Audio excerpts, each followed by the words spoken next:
Hello everyone. आज हम वर्ण विचार के बारे में अध्ययन करेंगे।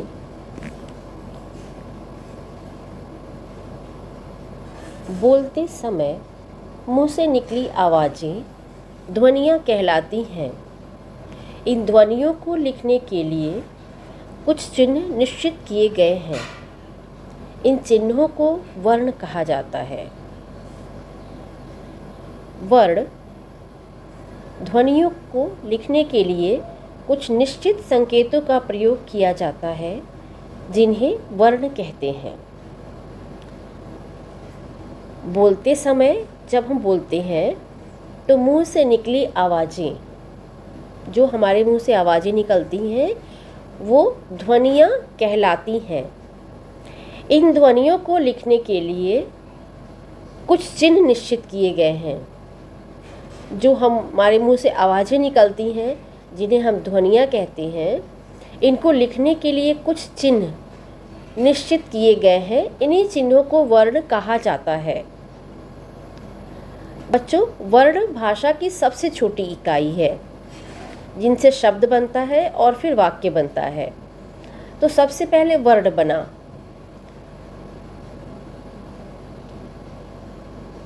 कुछ चिन्ह बनाए गए जिनको हमने वर्ण कहा। वर्ण ध्वनियों को लिखने के लिए कुछ निश्चित संकेतों का प्रयोग किया जाता है, जिन्हें वर्ण कहते हैं। आज हम वर्ण के बारे में अध्ययन कर रहे हैं। वर्ण भाषा की सबसे छोटी इकाई है। वर्ण के भेद के बारे में पढ़ेंगे। वर्ण के भेद, वर्णों के 3 भेद होते हैं: स्वर, व्यंजन और आयोगवाह। कौन कौन से? स्वर, व्यंजन और आयोगवाह।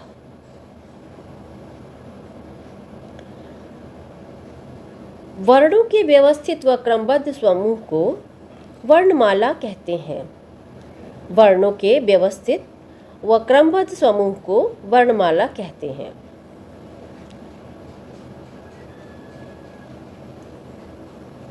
अब हम इनके परिभाषाएं और इनके बारे में पढ़ेंगे। स्वर वर्णमाला के उन वर्णों को जिनका उच्चारण बिना किसी अन्य वर्ण की सहायता से किया जाता है, स्वर कहते हैं। वर्णमाला के उन वर्णों को जिनका उच्चारण बिना किसी अन्य वर्ण की सहायता से किया जाता है, स्वर कहते हैं।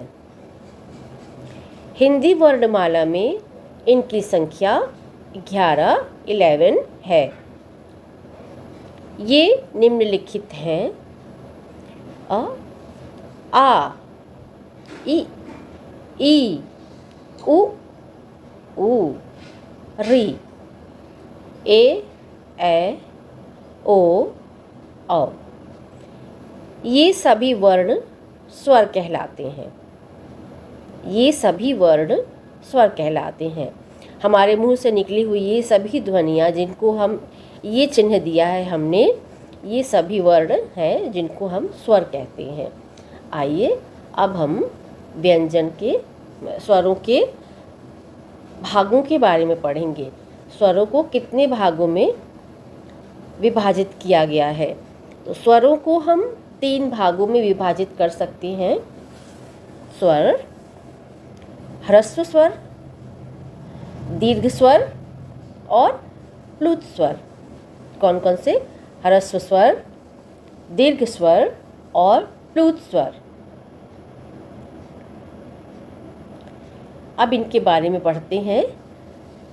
ह्रस्व स्वर, जिन स्वरों के उच्चारण में कम से कम समय लगता है, वह ह्रस्व स्वर कहलाते हैं। जिन स्वरों के उच्चारण में कम से कम समय लगता है, वे ह्रस्व स्वर कहलाते हैं। ये 4 हैं। कौन कौन से?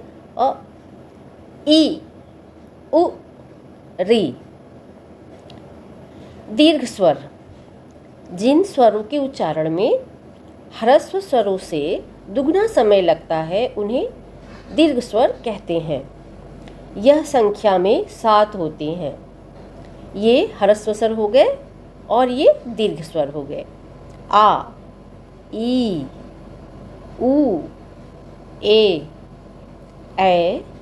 ओ, औ। ये सभी दीर्घ स्वर कहे जाते हैं। अब हम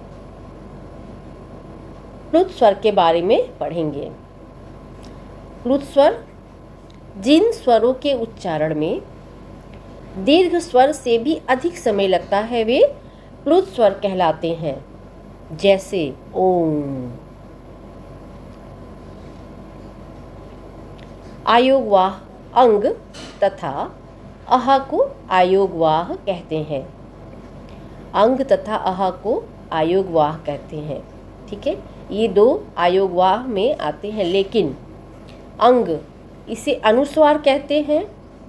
इसको वर्ण के ऊपर बिंदु के रूप में लगाया जाता है। जैसे ये अंग है ना, जैसे पंकज, अंक, अंधकार, संगीत आदि।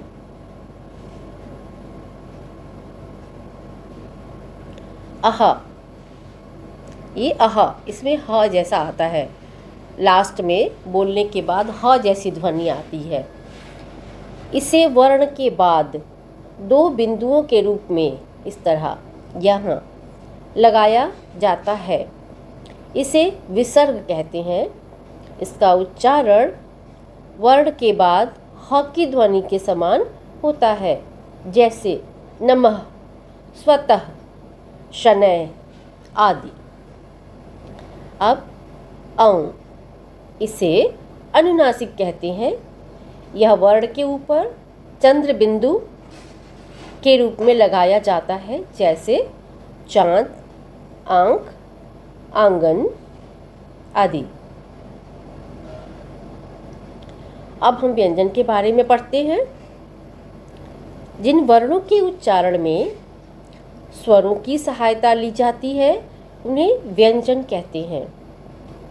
जिन वर्णों के उच्चारण में स्वरों की सहायता ली जाती है उन्हें व्यंजन कहते हैं। ये स्वतंत्र नहीं होते। जब किसी व्यंजन से स्वर हटा दिया जाता है तो उसके नीचे हलंत चिन्ह लगा दिया जाता है। ठीक है, व्यंजन जो होते हैं वो स्वतंत्र नहीं होते। सामान्यतया सभी व्यंजनों में अ स्वर मिला होता है। जैसे क, धन, अ इक्वल टू बराबर क। ठीक है, ये व्यंजन है क, ये पूरा नहीं है। ये व्यंजन क, जब इसमें अ जोड़ेंगे तब ये पूरा क पढ़ने में आएगा। ठीक है, तो ये व्यंजन जो है वो कभी भी व्यंजनों के उच्चारण में स्वरों की सहायता ली जाती है।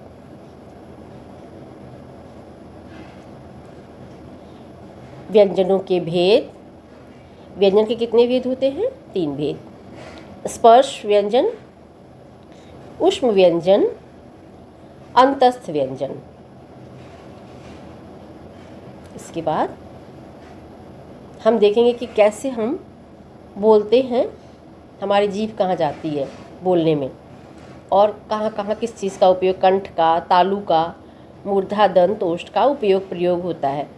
कंठ से क्या बोलते हैं? गले से व्यंजन क, ख, ग, घ, अंग।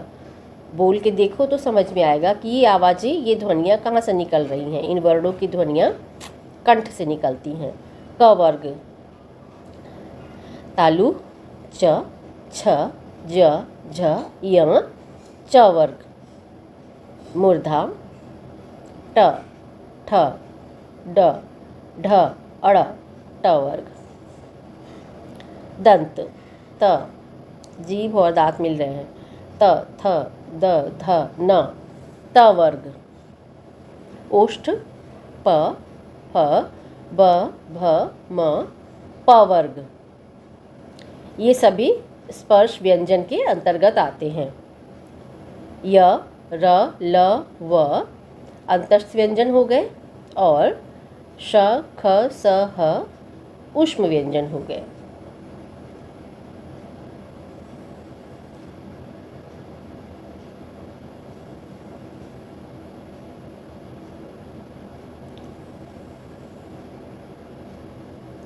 इनकी अतिरिक्त वर्णमाला में निम्नलिखित वर्ण भी होते हैं। संयुक्त व्यंजन। वर्णमाला में 4 संयुक्त व्यंजन हैं, क्ष, त्र, ज्ञ तथा श्र। ये 2 व्यंजनों के मेल से बनने के कारण ही इन्हें संयुक्त व्यंजन कहते हैं। क्ष 2 व्यंजन क्या मिले हैं, क, क्ष प्लस अ, ये हो गया क्ष। त्र में त प्लस र प्लस अ, त्र। ज्ञ, ज धन य धन अ।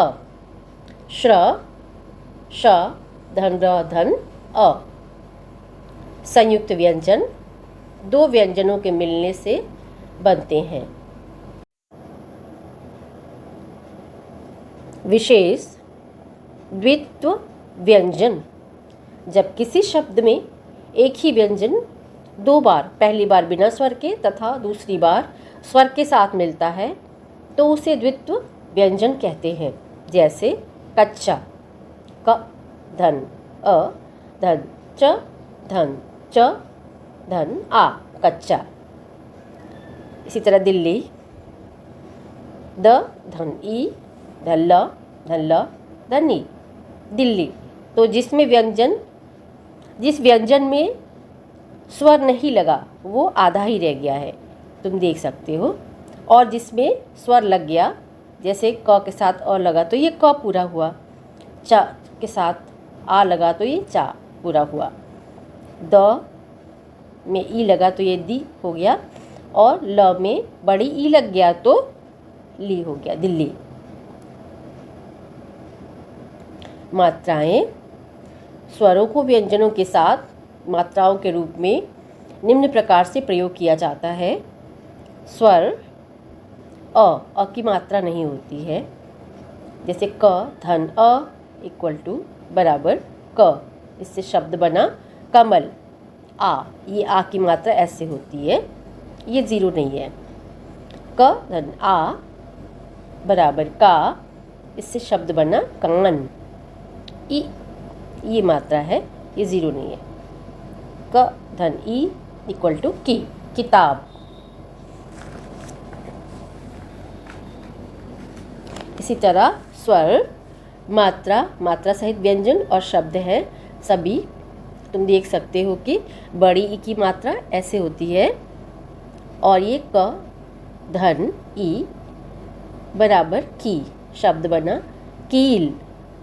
उ की मात्रा ऐसे होती है, स्वर ये है, उ की मात्रा ऐसे होती है, शब्द बनेगा किस तरह, क के साथ बनाएंगे तो क धन उ कु, कुआं। बड़ाऊ, इसकी मात्रा ऐसे होती है, क धन बड़ाऊ कु, इससे शब्द बना कूलर। री की मात्रा नीचे लगती है, कैसे, क धन री बराबर क्री, कृषि। ए की मात्रा ऊपर लगती है, क धन ए बराबर के, केला। ए इसकी मात्रा ऊपर, 2 मात्रा ऊपर लगती है, क धन ए इक्वल टू कै, कैमरा। ओ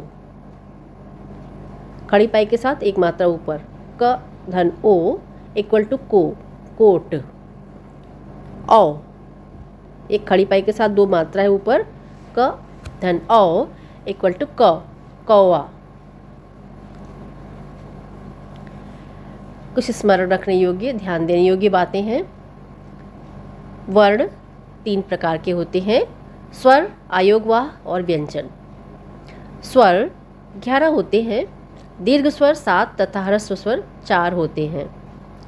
दीर्घ स्वर 7 तथा ह्रस्व स्वर 4 होते हैं। 11 अंग तथा अह योगवाह हैं। अंग को अनुस्वार तथा अह को विसर्ग कहते हैं। चंद्र बिंदु को अनुनासिक कहते हैं। व्यंजन 3 प्रकार के होते हैं, स्पर्श, अंतस्थ और ऊष्म व्यंजन। संयुक्त व्यंजन है क्ष, त्र, ज्ञ और श्र। संयुक्त व्यंजन है क्ष, त्र, ज्ञ और श्र।